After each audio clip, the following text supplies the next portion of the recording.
All right, hey guys. So it's not very often that I talk about this because it's a new thing for me in some ways.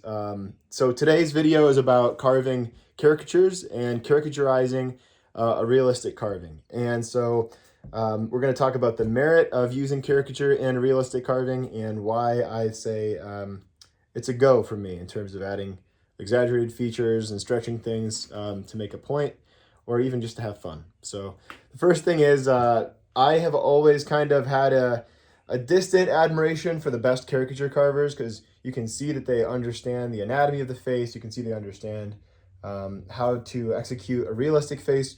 In many cases, I'm sure that a lot of caricature carvers can do realistic faces. As a young kid, I thought maybe that caricature carvers were hiding behind caricature because they didn't think they could do realism.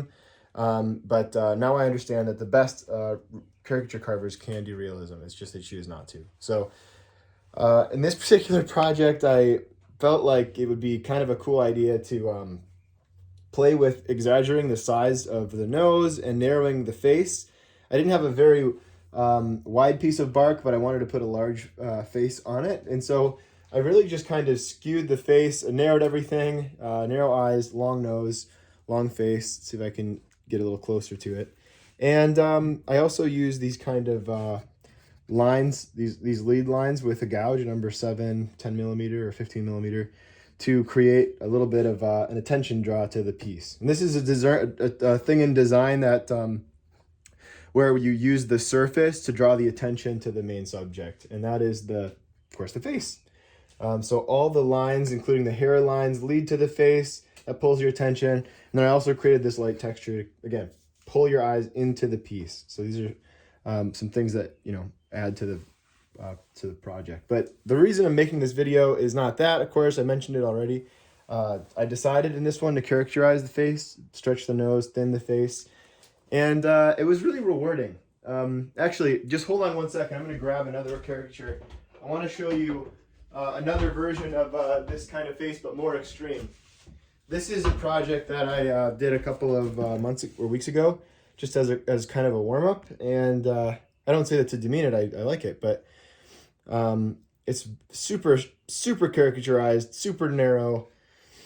You might even call it, instead of caricature, surrealism. So this is where you kind of combine realism with surrealism. I guess that's not really exactly it, but the idea is that you take reality and you stretch it. Think about oh gosh, his name is escaping me. It'll come to me in a second. But handlebar mustache, Degas. Is it Degas?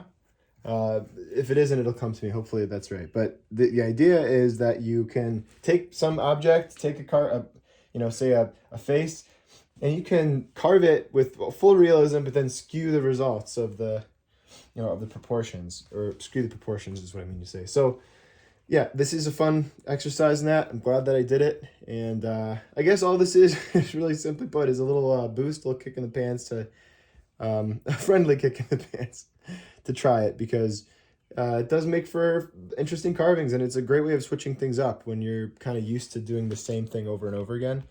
For me, I do a lot of realism, or I guess naturalism, whatever the term. I'm not as used to stretching reality, but it's really rewarding because it doesn't matter if things are crooked or uneven or kind of weird. It's the whole point of it. And people tend to, I've done a little bit of it before, and people tend to enjoy it. So yeah, that's it. Just have fun. Try to stretch reality a little bit. Really, it goes to the lesson that I think it was Picasso said, first you learn the rules so that then you can break them. Of course, that's not verbatim, but the idea is that, you get to learn the rules, the structures of the face, which I teach, which, you can learn through many people online. Anatomy drawing books are great.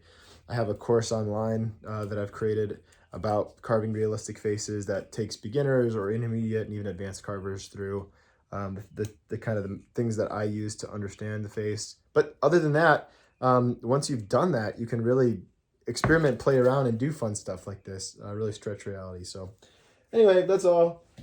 I hope you guys are having a good day, and I'll see you in the next video. Bye.